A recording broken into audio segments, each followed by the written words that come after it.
Hello everyone, selamat datang di PT Pasir Tengah, salah satu dari 5 besar pemasok sapi nasional dengan kapasitas 28.000 ekor sapi dengan luas peternakan mencapai 140 hektar. Pada kesempatan kali ini kita akan melakukan virtual tour Summer Coast 2021 dengan melihat berbagai aktivitas yang berjalan di dalamnya. Antara lain, penjelasan efisiensi pakan, manajemen pemeliharaan sapi potong, serta manajemen pergudangan. Enjoy. Halo teman-teman semua, perkenalkan nama saya Dani. Saya di sini sebagai manajer produksi di bidang breeding dan kemitraan PT Pasir Tengah. Jadi saat ini saya berada di kandang pembesaran. Jadi dari fase laktasi kita sapi dan dibesarkan di sini sebelum nantinya kita jual ke kemitraan.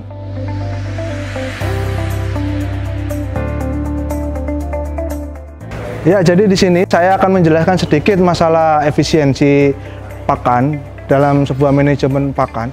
Jadi mulai dari breeding sampai ke fattening. Kalau di breeding kita sudah ada beberapa fase, ada induk, ada bull atau pejantan, ada pedet.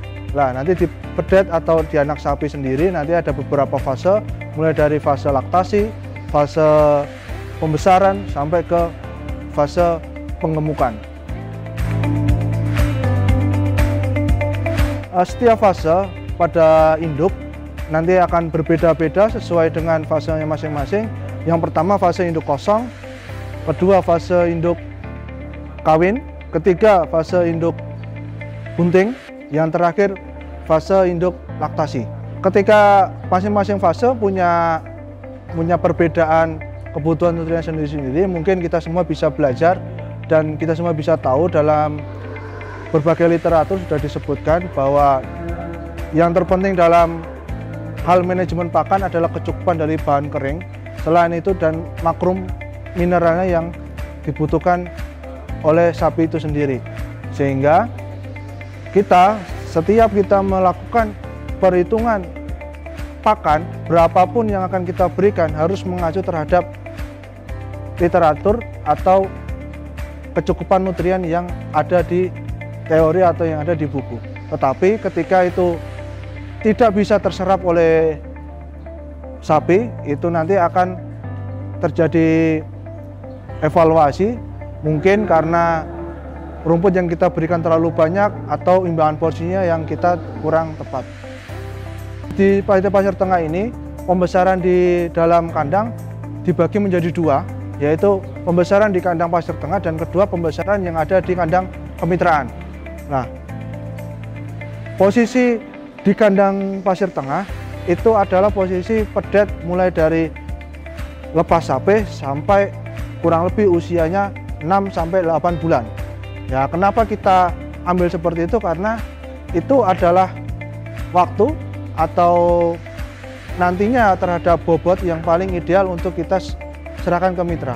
Bobot yang paling ideal untuk serahkan ke mitra kurang lebih di kisaran 150. Kalau range-nya antara 100 sampai 200 itu sudah cukup. Sehingga nanti sebelum kita masuk ke fase penggemukan itu akan di treatment atau akan dilakukan pembesaran di kandang kemitraan. Nah, selanjutnya kita mengarah pada fase di kemitraan. Di kemitraan nanti akan dilakukan sepenuhnya oleh mitra, tetapi dengan dukungan atau dengan supporting dari PT Pasir Tengah itu sendiri. Sehingga nanti bakalan yang kita harapkan untuk jadikan penggemukan itu sesuai dengan standar yang kita inginkan. Karena di pembesaran pedet itu yang kita butuhkan tidak hanya dari segi ADG atau pertambahan bobot badan harian, tetapi juga frame atau bentuk sapi. Jadi kita upayakan bagaimana bentuk sapi itu tidak terlalu pendek, tidak terlalu bantet juga bahasanya, jadi agak bulat gitu. Jangan terlalu seperti itu sehingga kita mendapatkan bakalan yang siap untuk digemukan.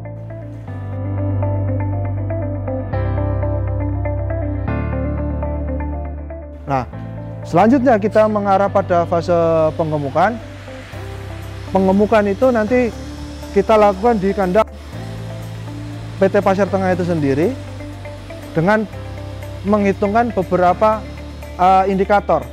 Ya, selain dari pertambahan bobot badan per hari, kita juga berhitung masalah feed cost ratio. Jadi kita nanti akan berhitung masalah berapa rupiah yang kita keluarkan untuk kenaikan bobot badannya itu sendiri. Apakah itu sesuai?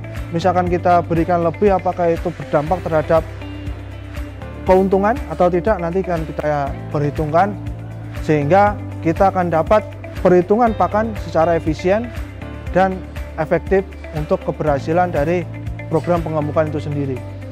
Oke, untuk mencapai efisiensi dalam hal pembesaran sapi, yang pertama kita bisa lakukan adalah menentukan proporsi antara jumlah hijauan dan jumlah konsentrat.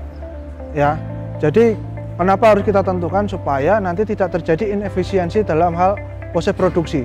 Jadi kalau misalkan pedet atau anak sapi, lah itu kita berikan semuanya hijauan, lah itu kurang terhadap kecukupan nutrisinya. Tetapi sebaliknya, kalau semuanya hanya di konsentrat, yang terjadi inefisiensi dalam hal cost-nya, sehingga kita harus mempunyai imbangan yang baik antara cost di konsentrat sama di hijauan. Hijauan dari kami biasanya menggunakan hijauan rumput kolonjono yang sering bapak-bapak temui mungkin di lapangan. Oke, untuk yang kedua, kita latih pedet itu sejak dari laktasi. Ya, sedikit informasi, ketika laktasi di PT Pasir Tengah ini kita lakukan penyampuran antara induk dan pedet selama 3 bulan kurang lebih. Dan nanti sebelum sapi itu disapih, di bulan ketiga akan dilakukan crib feeding atau yang dinamakan makan, tapi itu hanya sebagai sambilan, ibaratnya tidak utamanya dia masih menyusui. Lah kita ajarkan mereka sapi anak sapi itu untuk makan sebelum dia sapi, sehingga nanti ketika kita mulai sapi itu tidak mengalami kendala setelah disapi, seperti itu. Mungkin 2 hal itu yang terpenting dalam hal efisiensi pakan. Kita akan jelaskan selanjutnya. Oke, kita lanjutkan. Untuk mencapai efisiensi cost di dalam hal kita pembibitan sapi, yang pertama kita harus tentukan adalah kecukupan dari nutrisi itu sendiri. Ya, ketika nutrisinya ini cukup, kita sesuaikan dengan cost kita. Apakah cost ini nanti akan tertutup dengan hasil yang akan kita peroleh, seperti itu. Nah, dari masing-masing fase yang saya jelaskan tadi, mulai dari kosong nanti sampai laktasi, itu kalau di sapi potong semua biaya akan ditanggung oleh pedet itu. Tapi kalau di sapi perah ada masukan dari susu. Nah, sehingga kos kita yang membebani terhadap 1 ekor pedet itu banyak, sehingga kita harus atur pakannya, yang penting sesuai dengan kecukupan nutrisi tetapi tidak berlebihan nutrisinya. Jadi kita tidak membuang biaya atau pakan dengan sia-sia. Nah, sehingga kita harus hitung kos ini nanti dengan perkiraan harga jual yang akan kita capai di kemudian hari itu seimbang atau lebih tinggi. Itu yang kita harapkan dalam sebuah proses breeding sapi, ya.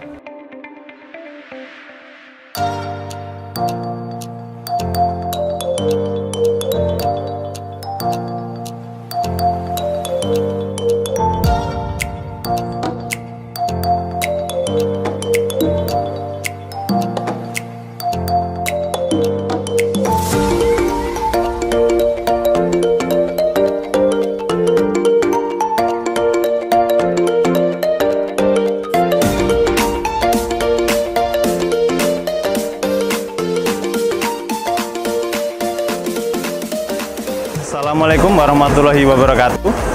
Selamat datang di gudang feed mill PT Pasir Tengah, grup dari Widodo Makmur. Perkenalkan, saya Restu Patmonobo. Saya di sini sebagai manajer feed mill. Ini adalah proses dari pembongkaran salah satu bahan pakan kita, yang mana ini nanti juga akan masuk ke dalam salah satu manajemen pergudangan yang ada di dalam feed mill PT Pasir Tengah. Mungkin teman-teman bisa dilihat di belakang saya ini salah satu proses pembongkaran bahan baku yang ada di sini. Ini adalah pembongkaran salah satu bahan baku yang berupa tumpi jagung, di mana tumpi jagung ini juga salah satu bahan pakan yang kita pakai, di mana di formula selain tumpi jagung kita juga menggunakan beberapa bahan baku. Nah, untuk mengenal lebih jauh apa itu manajemen pergudangan, yang pertama mungkin kita akan melihat proses penerimaan. Nah, yang tadi sudah saya sampaikan, ini adalah salah satu proses pembongkaran bahan baku, yang mana kita perlu menekankan bahwa kita juga akan mengecek kualitas dari setiap bahan baku yang kita pakai. Mungkin di sini ada rekan saya, Pak Maman, yang akan melakukan pengujian untuk tahap ketiga. Pak Maman, boleh ikut? Ya. Ini adalah Pak Maman, Kepala QC bahan baku kami yang ada di Pasir Tengah.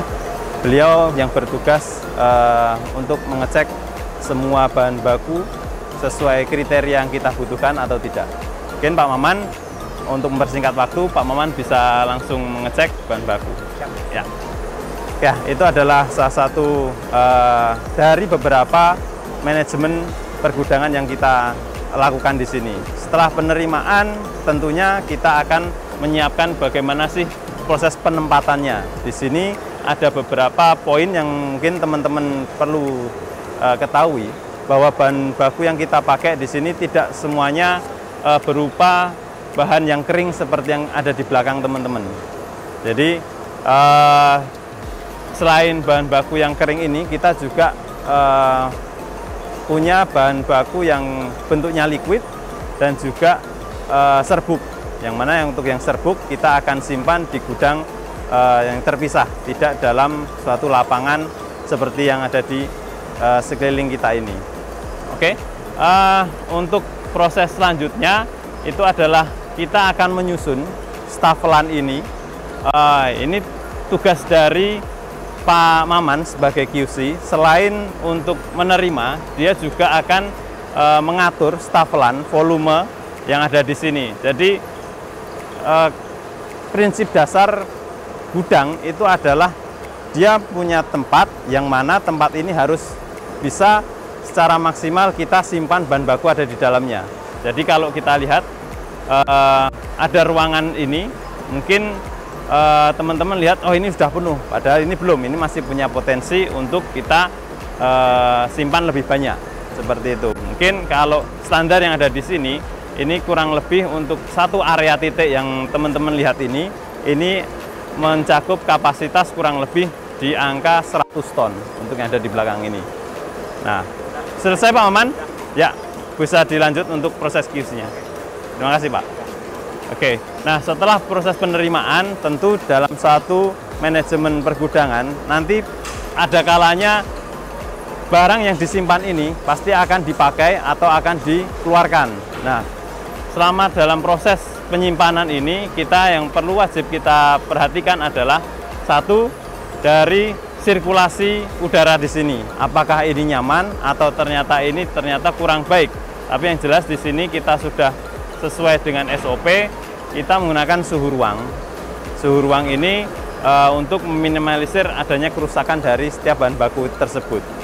Nah, kerusakan apa saja yang sering biasanya muncul di suatu bahan baku yang kita simpan? Pasti yang pertama adalah kutu. Setelah kutu, itu pasti ada pes yang lainnya seperti tikus ataupun burung. Nah, teman-teman di sini yang perlu diperhatikan untuk meminimalisir adanya gangguan atau kerusakan, kita bisa men-setting bahwa umur dari stafelan atau umur dari tumpukan yang kita simpan ini kita pendek umurnya. Nah, terus pasti ada pertanyaan lah, kenapa kok malah diperpendek? Padahal prinsip dari feed mill pada dasarnya itu ketika ada bahan baku dengan panen raya, kita harus menyerap sebanyak-banyaknya. Nah, itu memang salah satu trik dari kita untuk menjaga dari kualitas dan kuantitas. Karena kalau ternyata barang tersebut rusak, pasti akan mempengaruhi ke kuantitas atau nilai susutnya, yang mana itu akan terjadi loss. Ya, kita lanjutkan teman-teman. Selain tadi setelah kita proses penerimaan dan penyimpanan, yang rutin kita lakukan adalah pengecekan berkala dari bahan baku itu yang sudah kita simpan. Misal kita lihat yang ada di belakang, ini adalah salah satu bahan baku yang kita pakai adalah awul jagung atau tumpi jagung. Mungkin kalau teman-teman agak asing, ini adalah dari tongkol jagung. Jagung yang sudah dipipil kemudian akan digiling. Nah, ini akan kita cek secara berkala. Ini kurang lebih kita akan cek di 1 bulan kemudian. Apakah dari kualitasnya itu, satu dari baunya ada mengalami penurunan, kemudian dari kadar airnya apakah akan mengalami kenaikan, karena hal-hal tersebut yang perlu kita perhatikan untuk menjaga kualitas setiap bahan pakan yang kita punya. Ini kita akan cek lagi setelah 1 bulan. Kita akan lihat apabila dalam 1 bulan ternyata memang ada perubahan secara fisik, ini akan langsung kita proses ke dalam proses pembuatan pakan.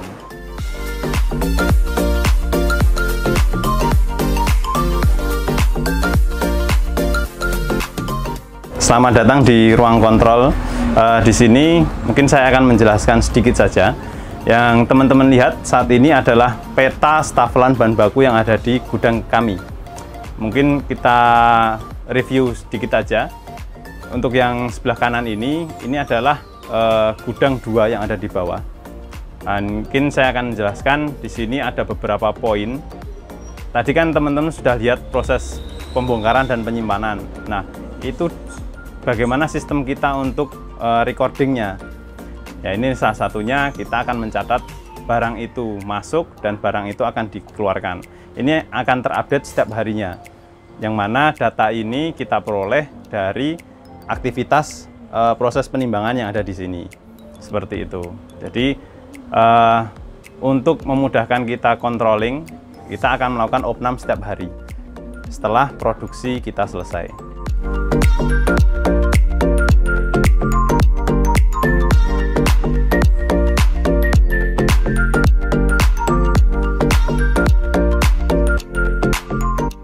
Oke, kita ternyata sudah sampai ke penghujung video.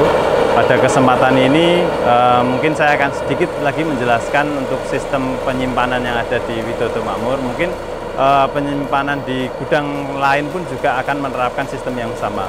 Mungkin teman-teman semua sudah mengenal istilah apa itu FIFO, di mana first in dan first out. Jadi setiap bahan yang akan masuk di sini akan disimpan, dan yang barang yang tadi datang waktu awal dia akan langsung digunakan. Di sini juga sudah menerapkan sistem seperti itu.